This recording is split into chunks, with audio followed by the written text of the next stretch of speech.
Tonight on PBS News Weekend, why Middle East nations are taking steps to normalize relations with Syria. Then some conservative politicians take aim at no-fault divorce. And with a spotlight on border security this election year, we look at the dangerous path some migrants are taking to enter the United States. If the current pushes you against that fence, that's a dangerous situation because you can't get off of it. So the fence is dangerous, the currents are dangerous, the surf can be dangerous.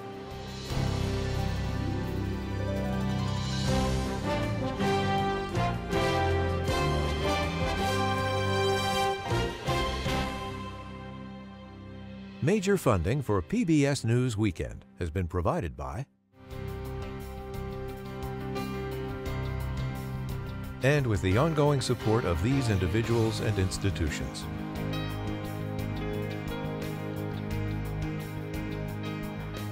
And friends of the NewsHour.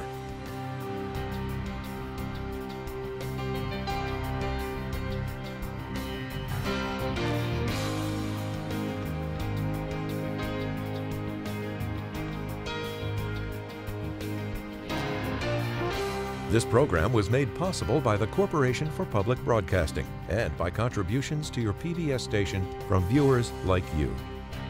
Thank you. Good evening, I'm John Yang. President Biden remains in isolation tonight, and not just because he has COVID-19. The list of Democrats calling for him to get out of the race grew longer today as California Representative Mark Takano added his name. Mr. Biden and those speaking publicly for him insist he's in it to stay. In today's daily medical update, presidential physician Kevin O'Connor said Mr. Biden's symptoms continue to improve steadily.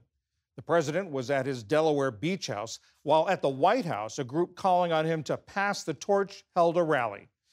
Meanwhile, the new Republican ticket of Donald Trump and J.D. Vance is holding a rally this evening in Grand Rapids, Michigan.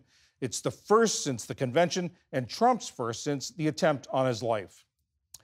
Airports, hospitals, and offices are still trying to get systems fully online after yesterday's global tech outage. Microsoft put out new numbers saying that more than 8 million Windows devices were affected, or less than 1% of customers. But many big hub airports are in disarray for a second day. According to the tracking site FlightAware, there have been more than 1,600 canceled flights today, both foreign and domestic, and more than 4,000 flight delays.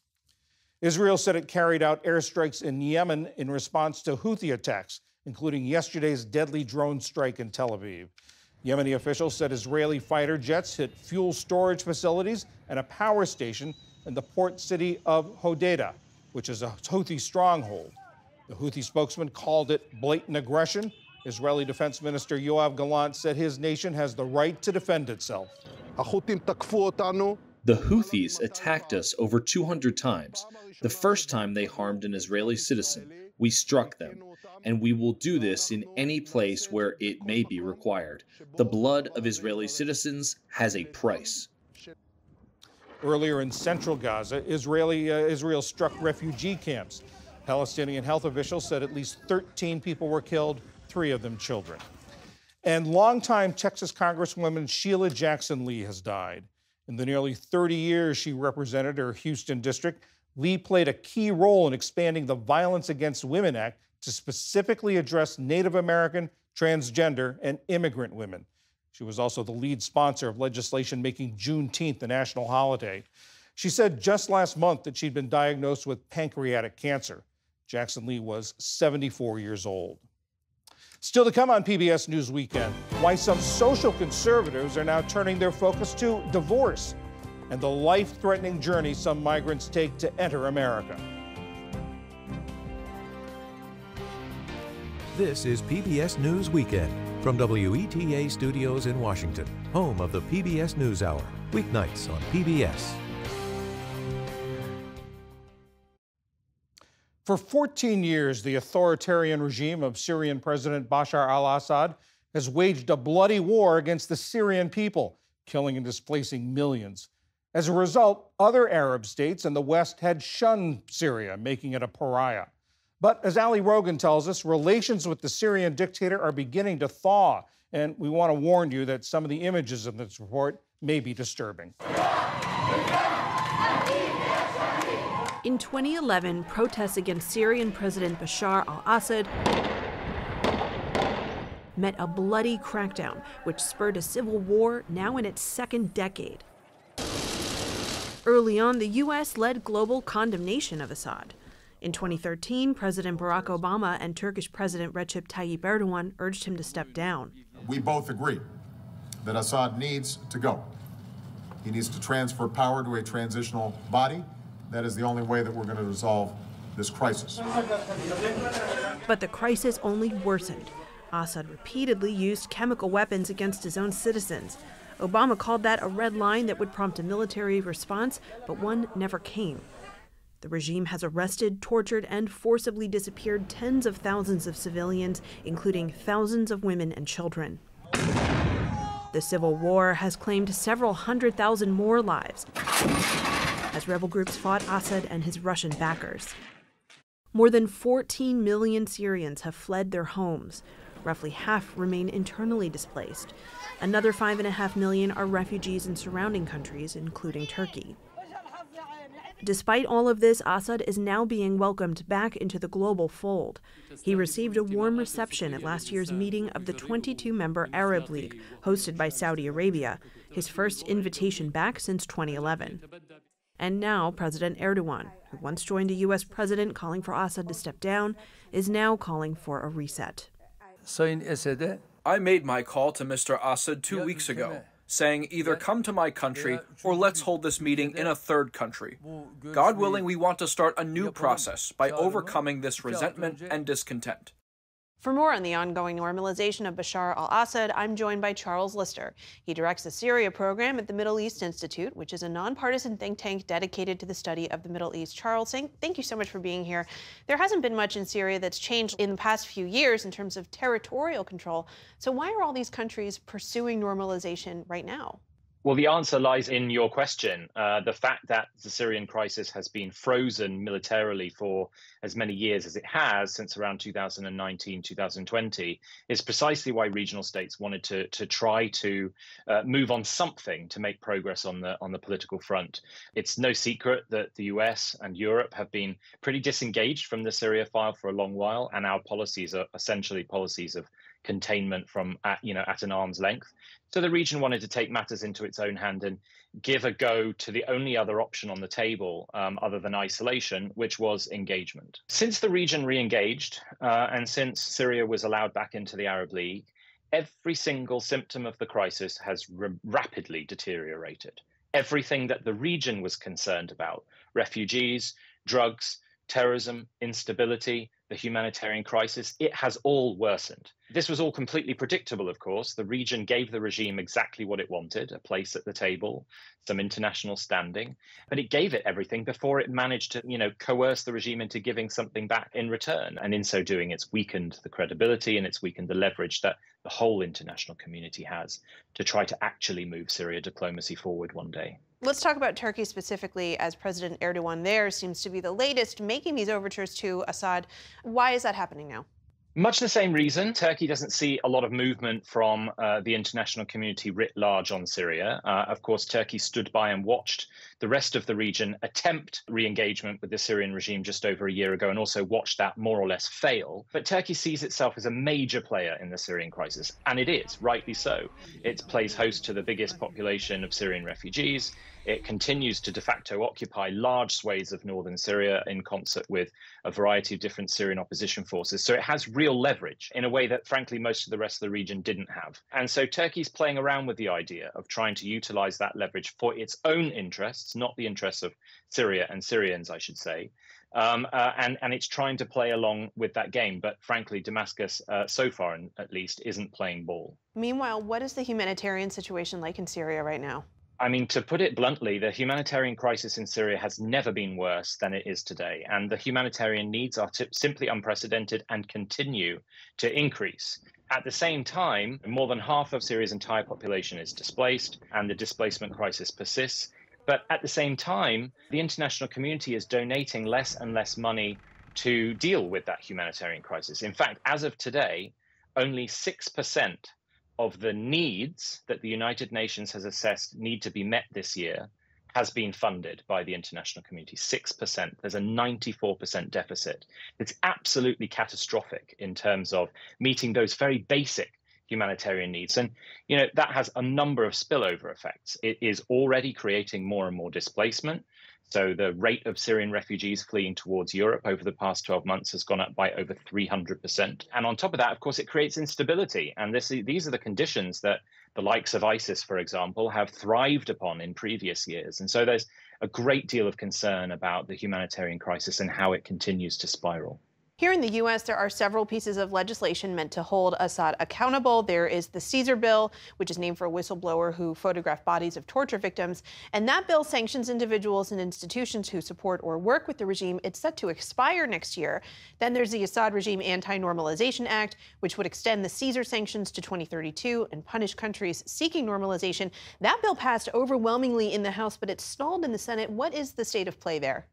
Well, it stalled in the Senate because the Biden administration intervened and essentially used its influence on the Democratic side to be able to push it down and to squash any move to push it through the Senate. So the administration has directly got involved here. The Biden administration came into office not wanting to have to deal with the Middle East. Obviously, October the 7th and the crisis around Gaza has changed that equation somewhat. But for a long-standing crisis like Syria, which we're now in the 14th year of the Syrian crisis, this is not a kind of problem that the Biden administration wants to get knee-deep involved in.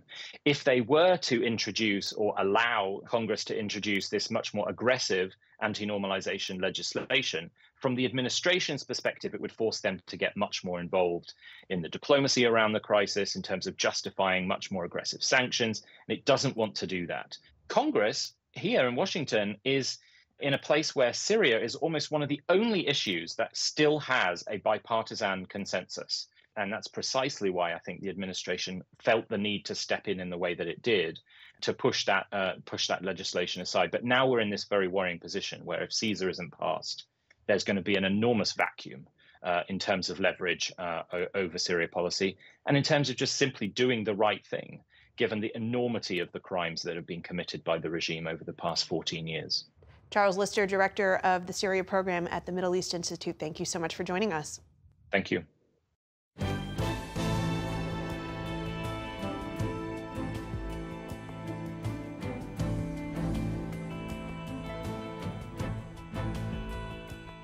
Right now, couples in all 50 states who want to end their marriage can get what's called a no-fault divorce.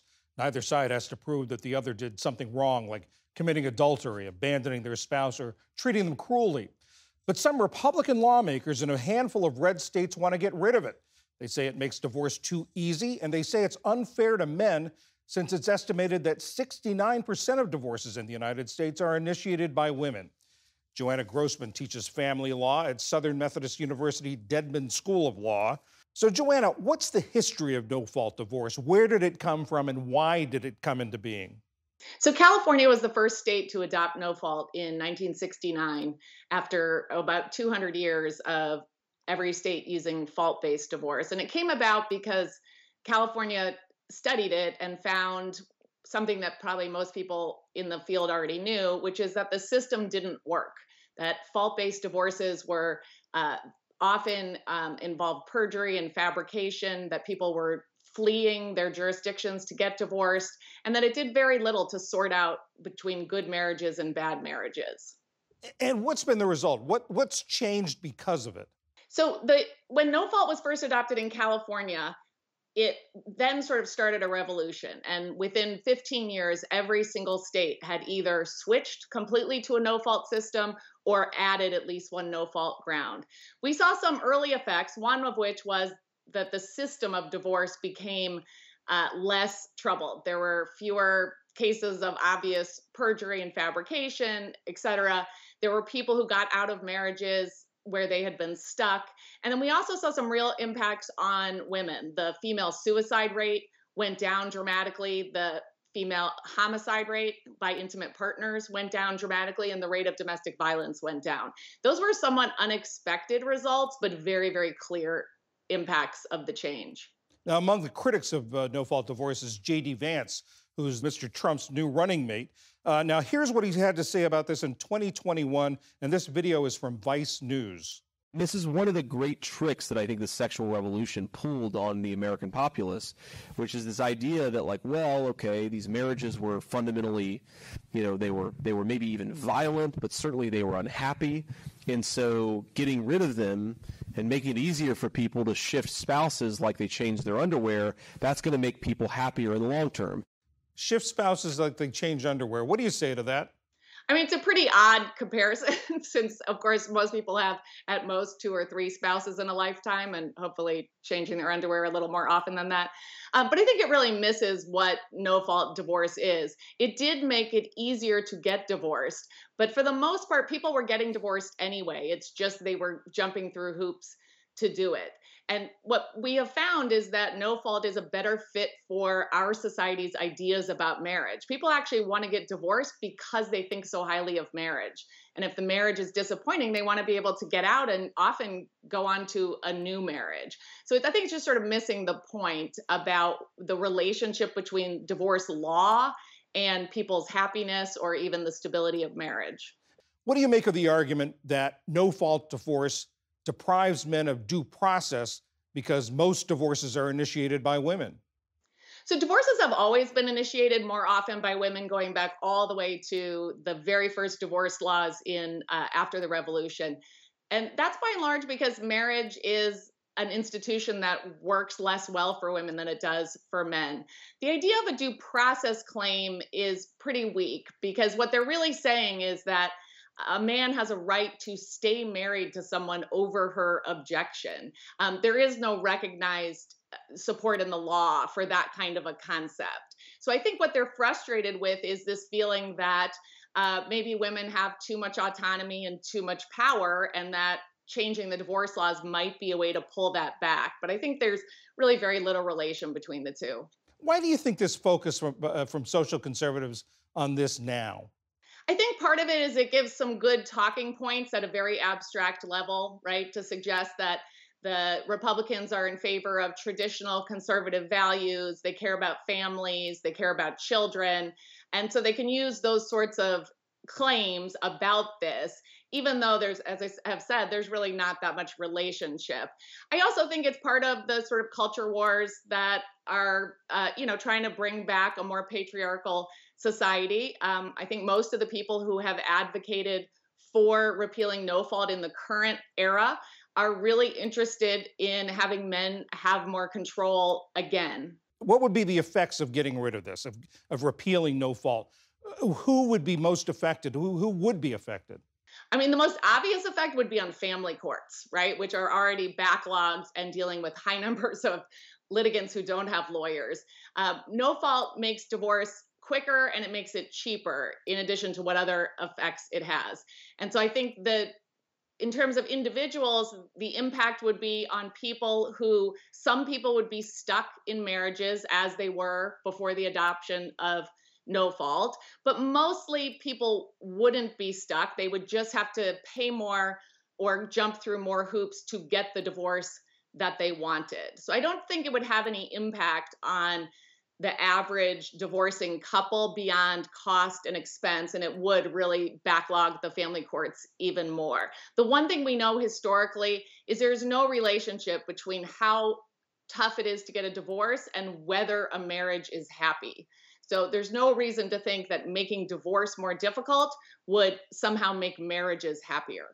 Joanna Grossman from SMU, thank you very much. You're welcome.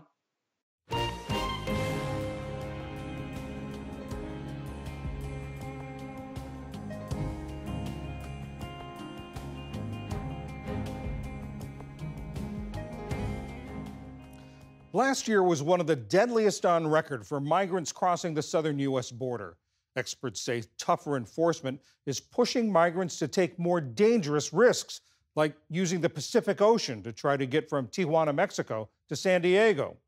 As Gustavo Solis of KPBS in San Diego reports, the result has been a spike in drownings. The sound of crashing waves and children playing along the Tijuana coastline looks like a normal day at the beach. But at the US-Mexico border, there's more happening underneath the surface. Here, the wall sticks out more than 200 feet into the Pacific Ocean. La corriente está jalando más fuerte. The current is very powerful. It pulls you out into the ocean. In the United States, they call it a rip current. Tijuana lifeguard captain Luis Hernandez says that the metal posts from the border wall create a permanent rip current that pulls swimmers out into the ocean. These waters are unforgiving, says Hernandez. It's not like swimming in a pool where you can just grab onto the ledge whenever you need to catch your breath. Aquí no hay orillita. There is no ledge here. There's nothing to grab onto when you're tired and need to catch your breath. This stretch of ocean is particularly dangerous to migrants trying to swim around the border.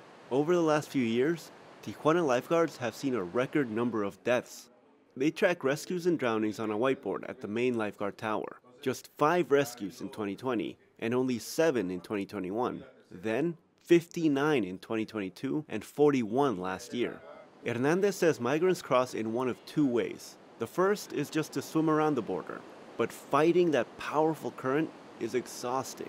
Entonces lo utilizan como si fuera escalón. They use the wall as a staircase and wrap their arms around the rails. The second is to wrap your arms around the wall's metal beams and use shellfish growing along the bottom of the wall as little ledges. But those shells are very sharp. Lifeguards often rescue migrants with cuts throughout their body. Son como navajitas. Entonces, they are like little knives. We rescue people with cut wounds all over their chest, arms, and legs. Most rescues happen on the San Diego side of the border, when exhausted migrants swim against the powerful rip current while trying to get back to the shore. Whenever that happens, U.S. lifeguards respond. Jason Lindquist is the head lifeguard in Imperial Beach, just south of San Diego. If we get a call from the Border Patrol that they're watching someone hang on the fence or swim around the fence or in distress, we try to respond no matter what, because it's in our city limit, because if you look at the ID map, it goes all the way to the border. Lindquist says most rescues involve migrants who are not strong swimmers. They often jump into the ocean with all of their clothes on and carry their belongings on heavy backpacks. If the current pushes you against that fence, that's a dangerous situation because you can't get off of it. So the fence is dangerous, the currents are dangerous, the surf can be dangerous. Imperial Beach lifeguards also noticed more migrant drownings around 2019, after the border wall was replaced with a taller one. We've had, I think in the last 2 years, way more fatalities from here to the border than we've ever had. And it's usually due to migration. A study published by researchers at UC San Diego confirms what lifeguards are seeing in the water. Drownings increased from just 1 in the 4 years before the new wall to 33 in the 4 years after. The study did not establish causation or attribute the drownings directly to the new border wall. Peter Lindholm is a professor of emergency medicine at UC San Diego. Well, I think it's important for the lifeguards, the emergency response systems, and the UC health system to know if we have a lot of drowning-related accidents coming in. It's something that the healthcare system needs to handle. Lindholm co-authored the study with Ana Lucie, a PhD and medical student in San Diego. She became interested in migrant injuries during a rotation at the trauma surgery unit, where she saw a lot of injuries from people who fell from the border wall, and wondered whether anyone just tried to swim around instead. Drowning during migration is one of the leading causes of death during migration around the world, especially around the Mediterranean area, and there hasn't been a lot of scientific investigation into that. So I'm hopeful that the work that we do can kind of lay a framework for other researchers and other people who care about this issue. Both researchers called this a preliminary study. They would like to analyze more data on drownings and rescues from both sides of the border. I think that we're still missing a lot of information there, and as a scientist, it's interesting to see if we can find information and contribute with that information. In the meantime, lifeguards expect the drownings to continue, and the work is taking a toll. It's not just people from Mexico and South America. We see Russian, Yemen, we see a lot of people. Jason Lindquist says some stories are difficult to forget, like one migrant who tried to dig a hole under the fence. He dug under at a time at lower tide, and then he got stuck, and the tide was coming in, and he was basically underwater every time a wave would come in. That incident resulted in a successful rescue. For PBS News Weekend, I'm Gustavo Solis in San Diego.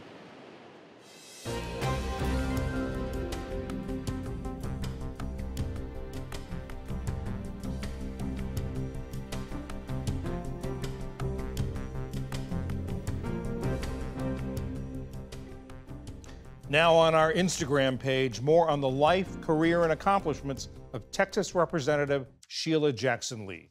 All that and more is on the NewsHour Instagram page. And that is PBS News Weekend for this Saturday. I'm John Yang. For all of my colleagues, thanks for joining us. See you tomorrow. Major funding for PBS News Weekend has been provided by Consumer Cellular. This is Sam. How may I help you? This is a pocket dial. Well, somebody's pocket. Thought I'd let you know that with Consumer Cellular, You get nationwide coverage with no contract. That's kind of our thing. have a nice day.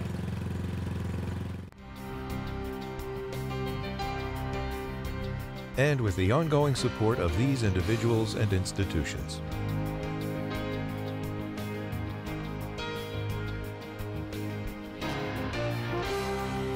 This program was made possible by the Corporation for Public Broadcasting and by contributions to your PBS station from viewers like you. Thank you.